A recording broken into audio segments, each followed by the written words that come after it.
We are back with new reaction from President Trump weighing in on his visit to Las Vegas to meet with first responders and victims. Here's what he said during an interview last night.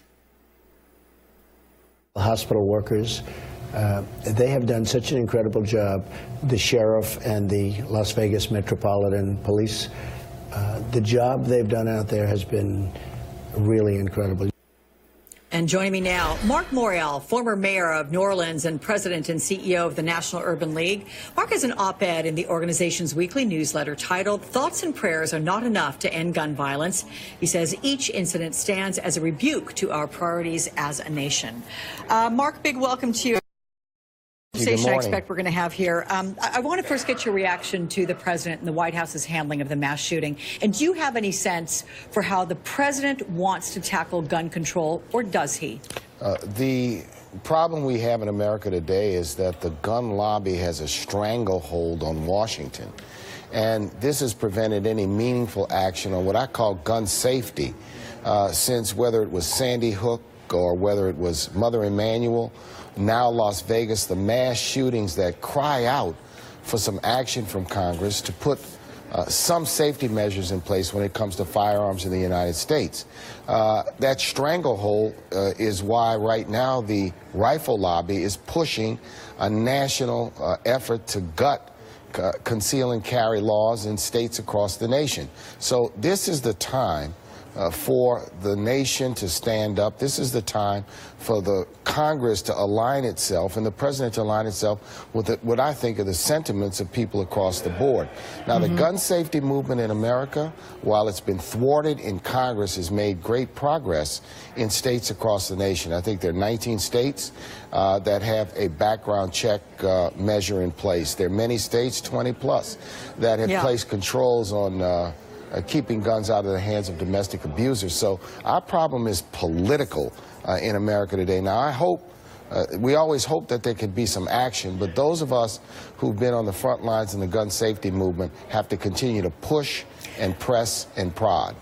Look, are you surprised, encouraged? I mean, tell me what you think about Republicans in Congress who are taking steps to try to outlaw the so-called bump stocks. Well, the bump stock, that would be a step, but what they should also do is commit to not act on any of this harmful effort to gut state gun laws. There's an effort underway by the National Rifle Association to preempt state gun laws to make conceal and carry a national right, if you will. So I think that to ban bump stocks would be a step, but we need to go beyond that, Alex. We don't need symbolic, and banning gun stocks would be a substantive step, but we need to do far beyond that. This is about lives. I hear people talking about the Second Amendment, but we've got a Fifth Amendment. We've got a 14th Amendment.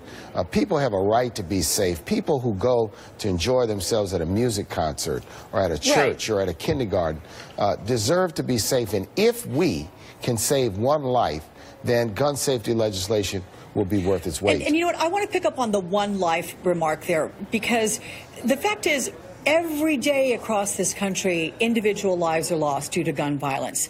And we talk about this after something as horrific as 58 people and a gunman losing their life. But every day, does that get lost, the individual attacks on people with guns? Yes, 30,000 gun deaths a year, and some two-thirds of them may be self-inflicted. And there's been all this talk about addressing mental health, but there's not been any action. Now is the time for there to be action on meaningful steps to try to reduce gun violence in the country. You're not going to do it with whatever we've been doing. It certainly hasn't worked, so now we've got to do some different things.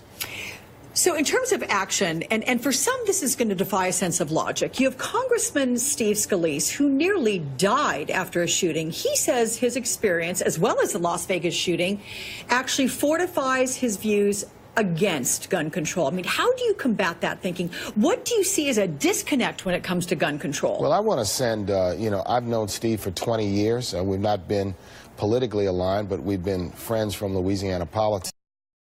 Certainly, I just want to send my best for him as he works to recover. But there is a disconnect, and I think I'd like to talk to Steve Scalise, because I think that perhaps The politics of the gun lobby, again, is at work in his statements. And it is just a political issue in America why so many people genuflect to the gun manufacturers and the gun lobby in America. And I think that's what you see at play in Congress time and time again. Yeah. Hey, Mark, before I let you go, I want to talk with you about this stark, dark image we're once again seeing in Charlottesville after a group of white nationalists held that rally around the Robert E. Lee statue happening just last night, and they were chanting, "You will not replace us, and we'll be back."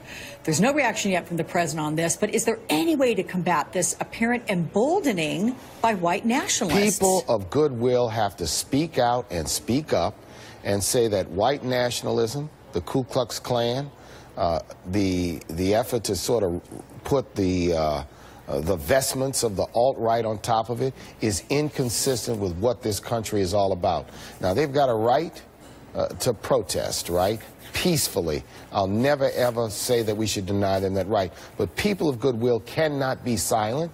They need to be condemned. What they believe in, what they stand for, has to be condemned. And I hope that the elected leaders of the nation, including the President of the United States, will consistently condemn that type of thinking. It's inconsistent with the nation we're trying to become and the nation that we want to be in the 21st century. All right, Marc Morial.